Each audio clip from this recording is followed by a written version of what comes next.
तो 2 चीज़ें आज के दिन में कन्फर्म्ड है, एक है EV6 जो कि आ चुकी है और एक है 2025 में जो गाड़ी आएगी। अब हमारा फ़ोकस रहेगा कि हमारे एग्ज़िस्टिंग कस्टमर्स को जल्द से जल्द गाड़ियाँ दी जाएँ।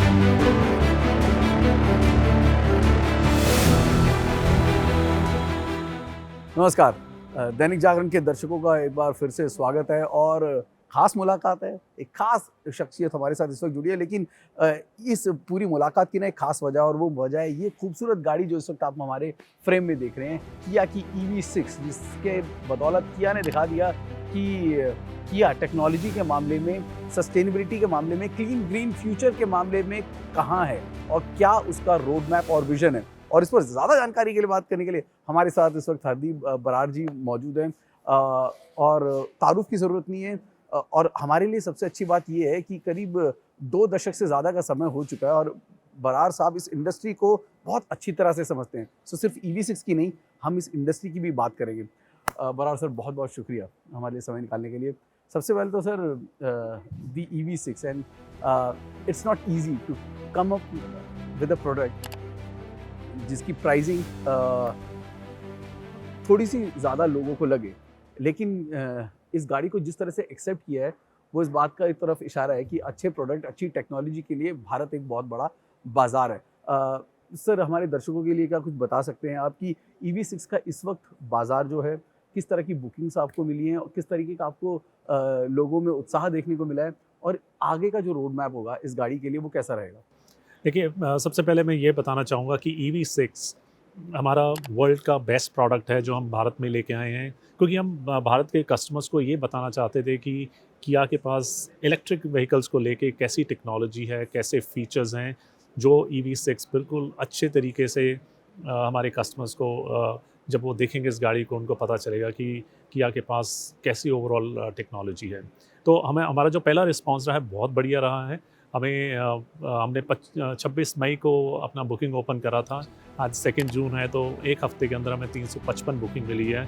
और प्राइस पॉइंट जिस पे हमने लॉन्च करा है, उस पे हमारा ओरिजिनल प्लान था कि हम 100 गाड़ी लाएंगे इंडिया में और इस साल में बेचेंगे, लेकिन पहले हफ्ते में 355 बुकिंग एक अपने तरह का रिकॉर्ड है। और अभी हम अपने हेडक्वार्टर से ये मांग कर रहे हैं कि हमें और गाड़ी दी जाए, ताकि हम अपने कस्टमर्स को जल्द से जल्द गाड़ी दे पाएँ, और ताकि वो सर, तो एक सजेशन कहना चाहूँगा, आप हेडक्वार्टर से अभी ना मांगे ये बात, आप थोड़ा सा और रुक जाएं और उनको 300 नहीं, कम से कम 1000 गाड़ियों के लिए मना लें, क्योंकि अभी सिर्फ 1 हफ्ता हुआ है और आपने बुकिंग बंद नहीं करी है। तो इस लिहाज से आपके पास और बहुत सारे जी।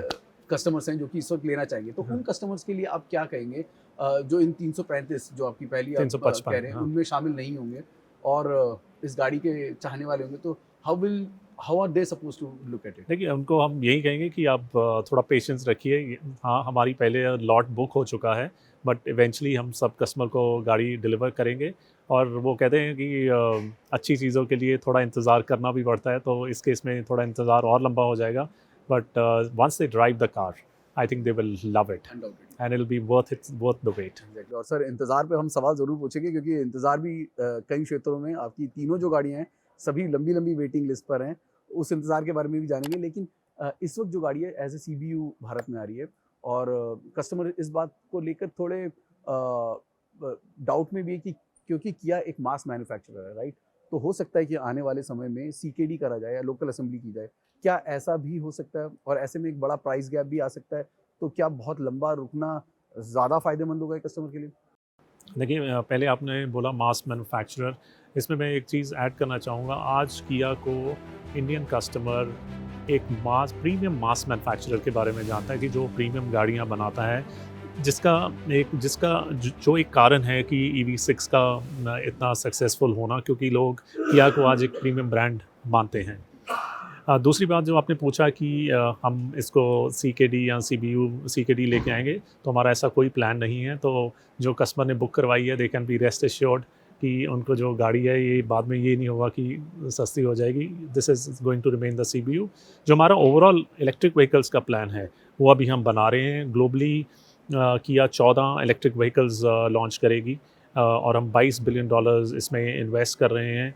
और उसमें से हम जो 14 गाड़ी है उसमें से हम देख रहे हैं, एवेलुएट कर रहे हैं कि कौन सी गाड़ी को हम इंडिया में लेके आ सकते हैं और कौन सी हमारा साइमल्टेनियसली हम कस्टमर से भी चेक कर रहे हैं कि उनको कौन सी गाड़ी पसंद है, कैसी रेंज, कौन से प्राइस पॉइंट पे है।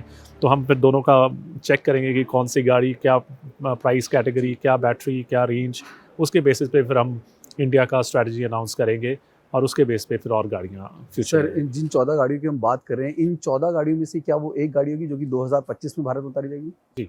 सो 2025 में हम एक बाकी गाड़ियों का भी हमारा प्लान चल रहा है, लेकिन 2025 में हम एक इंडिया स्पेसिफिक ईवी लेके आएंगे जो कि कंफर्म्ड है। तो 2 चीज़ें आज के दिन में कंफर्म्ड है, एक है EV6 जो कि आ चुकी है और एक है 2025 में जो गाड़ी आएगी। उसके अलावा भी और गाड़ियों का प्लान है, वो हम कुछ महीनों के बाद सर, ये उसको जो डिस्क्लोज़ 2025 करेंगे। में जो गाड़ी आएगी, क्योंकि इस वक्त इंडस्ट्री में ये एक बहुत बड़ी बातचीत चल रही है कि India is not actually EV ready. और वो जो खासकर वो जो 10-15 लाख से नीचे वाले बजट की हम बात कर रहे हैं, वहाँ पर ईवी को एक्सेप्ट करना कस्टमर के लिए इतना आसान नहीं होगा। अ, आप उसके बारे में क्या सोचते हैं कि क्या इंडिया या इंडियन मैन्युफैक्चरर्स किया 10 लाख से नीचे वाला जो ब्रैकेट है, क्या उसमें इलेक्ट्रिक गाड़ी लाने में कामयाब होगा? देखिए, ये एक बहुत बड़ा सवाल है। इसमें बहुत सारे चीज़ें इन्वॉल्व होती हैं। जैसे कि अभी आपने सुना होगा कि क्योंकि जो वर्ल्ड में डिस्टर्बेंसेस चल रही हैं इस समय, बैटरी की कॉस्ट एक्चुअली बढ़ रही है, राइट। जो कि प्रिडिक्ट करा गया था कि हर साल कुछ परसेंटेज से कम हो रही है। तो ये अभी बहुत ही अनसर्टेन टाइम है और जो बैटरी है, वो एक ईवी इलेक्ट्रिक गाड़ी के अंदर 50% से ज़्यादा कॉस्ट बैटरी का ही है। तो अगर बैटरी की कॉस्ट में सर्टेनिटी नहीं रहेगी तो इसमें ये बता पाना कि हम 9 लाख या 10 साल में गाड़ी आ पाएगी, ये बहुत मुश्किल है इस स्टेज पे। हाँ, सब लोग ट्राई ज़रूर करेंगे इसके लिए, बट अभी बहुत अर्ली है इसके बारे में बता पाना। सर, यानी कि जो 2025 में जिस गाड़ी के हम कयास लगा रहे हैं, वो गाड़ी कीमत के मामले में 15-20 लाख से ऊपर की सेगमेंट की हम बात कर रहे हैं? देखिए, अभी हमने सिर्फ ये बताया कि हम एक गाड़ी लेके आ रहे हैं, अभी उसके बियॉन्ड अभी डिटेल्स हम अभी इस स्टेज पे नहीं बताएँगे। हम उसके लिए और थोड़ी वर्किंग करेंगे क्योंकि अभी हमने सिर्फ डिसाइड करा है कि ये गाड़ी आ रही है। अभी 3 साल दूर है, उसमें बहुत सारी चीज़ें आएँगी, तो इस स्टेज पे प्राइस बता पाना थोड़ा मुश्किल है। क्योंकि EV6 के आने के बाद और जिस तरह के प्रोडक्ट किया ने अब तक बाज़ार में उतारे हैं, लोगों की ना जिज्ञासा बहुत ज़्यादा बनी रहती है कि अब आगे क्या, अब आगे क्या? और कारेंस जैसी जो गाड़ियाँ जिस प्राइस पॉइंट पे उतारी गई, उसने लोगों में ना एक एस्पिरेशनल वैल्यू भी कुछ ज़्यादा ही बढ़ा दिया है। इस लिहाज से ये साल आधा हो चुका है, क्या बचे हुए महीनों में कुछ और ऐसा है जो कि किया की तरफ से देखने को मिलेगा? या फिर जो अगला प्रोडक्ट होगा वो कब तक है किया की तरफ से मार्केट में आ सकता है? देखिए, इस समय हमारा फ़ोकस है, जैसे आपने पहले बताया कि हमारी सब गाड़ियों पे वेटिंग है 5 से 6 महीने का। अभी हमारा पहला ऑब्जेक्टिव है कि हम जो एग्ज़िस्टिंग कस्टमर्स हैं, उनको गाड़ियाँ जल्द से जल्द डिलीवर करें, क्योंकि ज़्यादा गाड़ी लाने से आपका जो प्रोडक्शन कैपेसिटी है, वो डिवाइड हो जाता है। तो हम नहीं चाहते कि हम एग्ज़िस्टिंग कस्टमर को और वेट करवाएँ और नई गाड़ियाँ लेते आएँ। तो फॉर इस साल के लिए अभी हमारा ये आखिरी प्रोडक्ट है। अब हमारा फ़ोकस रहेगा कि हमारे एग्ज़िस्टिंग कस्टमर्स को जल्द से जल्द गाड़ियाँ दी जाएँ। सर, ये वेटिंग पीरियड सभी जानना चाहते हैं। मैं आपको इस बात की गारंटी देता हूँ कि इस वक़्त जो हमारे दर्शक देख रहे हैं ना, उसमें आधे से ज़्यादा यही सुनने के लिए इंतज़ार कर रहे हैं कि उनको अपनी गाड़ी के लिए कितना वेट करना पड़ेगा। तो क्या ये वेटिंग पीरियड की जो समस्या है, इसमें आपको लगता है कि कुछ कमी, सेमीकंडक्टर जो चिप इश्यू है, उसमें किसी तरह की कुछ बेहतरी होती हुई नज़र आ रही है? देखिए, पहले से इम्प्रूवमेंट है। जैसे कि लास्ट ईयर हम हमारा एवरेज 15,000 गाड़ी बेच रहे थे महीने की। इस साल हम 20,000 गाड़ी बेच रहे हैं महीने की, जो कि 30% से ज़्यादा ग्रोथ है।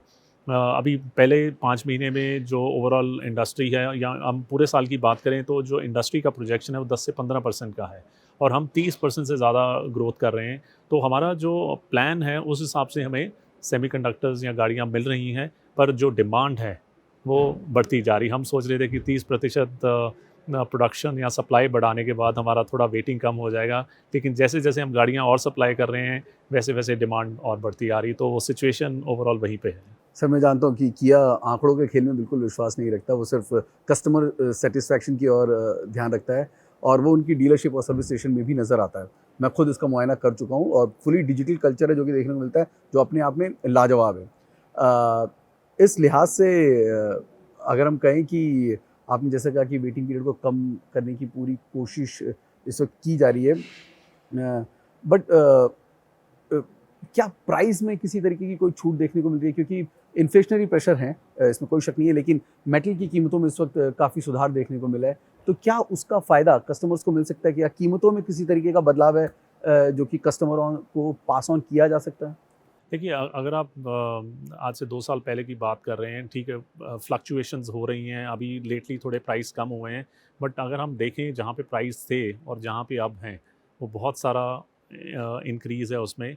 और एज़ ऑटो कंपनीज़ हम सडनली प्राइस नहीं बढ़ा सकते, हम ग्रेजुअली बढ़ाते हैं। तो अभी हमें इस ट्रेंड को और थोड़ा देखना पड़ेगा। इट इज़ टू अर्ली, क्योंकि ट्रेंड्स बहुत ज़्यादा फ्लक्चुएट कर रहे हैं। So for the time being अभी प्लान नहीं है, बल्कि ओवरऑल जो हमारा पास का बैकलॉग है वो अभी भी प्रेशर है कि हम और प्राइस बढ़ाएं, but for the time being हमने प्राइस होल्ड करे हुए हैं। अगर ये ज़्यादा देर तक चलेगी then based on the long term pricing फिर हम अपना डिसीजन लेंगे। सर, आरबीआई की क्रेडिट पॉलिसी अभी कुछ ही दिनों में आने वाली है और वहाँ पर कयास लगाए जा रहे हैं कि रेट हाइक होना लगभग तय है। इस रेट हाइक का ऑटोमोबाइल इंडस्ट्री पे किस तरीके का असर देख सकते हैं? देखिए इंटरेस्ट रेट इस समय एक छोटा फैक्टर है। अगर आप देखोगे पिछले 2 साल में प्राइसेस बहुत बढ़ी हैं ऑटोमोटिव की, ऊपर से अभी अगर रेट भी बढ़ रहा है। अभी क्या है कि पिछले 2 साल में आपने देखा होगा 3 महीने लॉकडाउन ही रहा है ना। 2020 में अप्रैल मई में पूरा लॉकडाउन था, उसके बाद जून जुलाई तक भी वो चलता रहा है, तो उसकी पेंट अप डिमांड अभी फुलफिल नहीं हो पाई। लास्ट ईयर फिर मार्च अप्रैल में थोड़ा स्लो डाउन था। तो अगर आप पिछले 2.5 साल को लेके चलते हैं तो उसमें 3-4 महीने कस्टमर गाड़ी नहीं ले पाए, तो उसकी अभी बहुत सारी पेंट अप डिमांड है। एक बार वो बैकलॉग ख़त्म होगा, फिर हमें पता चलेगा, एक बार सप्लाई और डिमांड बराबर हो जाएगी, तब हमें जाके पता चलेगा कि इसका कितना इम्पैक्ट है। तो अभी देखने को नहीं मिल रहा है, बट फ्यूचर में ज़रूर इसका वो जिसको बोलते हैं प्राइस इलास्टिसिटी वो ज़रूर किक इन करेगी। सर, जाते-जाते एक आखिरी सवाल, इस ईवी6 में आपको सबसे ज़्यादा क्या पसंद है? मुझे इसकी रेंज बहुत पसंद है। जब मैंने सुना कि 528 किलोमीटर का रेंज है, वो मतलब माइंड ब्लोइंग है, क्योंकि अभी तक भारत में हम 250-300 के से ऊपर बढ़ नहीं पाए थे, और सडनली आपको एक ऐसी गाड़ी मिलती है जो 500 किलोमीटर से ऊपर चलती है, तो मेरे लिए एक बहुत बड़ा पॉइंट था। और इसके अलावा जो इसमें ऑटोनमस फीचर्स हैं, 10 हम इसको एडास बोलते हैं, जो 10 एडास फीचर्स हैं, तो आपको फ़िक्र करने की ज़रूरत नहीं है। ये गाड़ी आपको खुद बचाएगी, कोई ना आप में मार पाए या आप किसी में मारें, तो वो एक और भी बहुत बढ़िया सेफ्टी पॉइंट के है। मामले में एक नया बिल्कुल, बेंचमार्क है जो बिल्कुल। कि ईवी6 जी। क्रिएट करती है। हाँ, और लास्ट नॉट लीस्ट 8 एयरबैग्स जो इसके अंदर हैं, Yes. जो कि बहुत कम गाड़ियों में आते हैं, तो 8 एयरबैग्स इज़ समथिंग।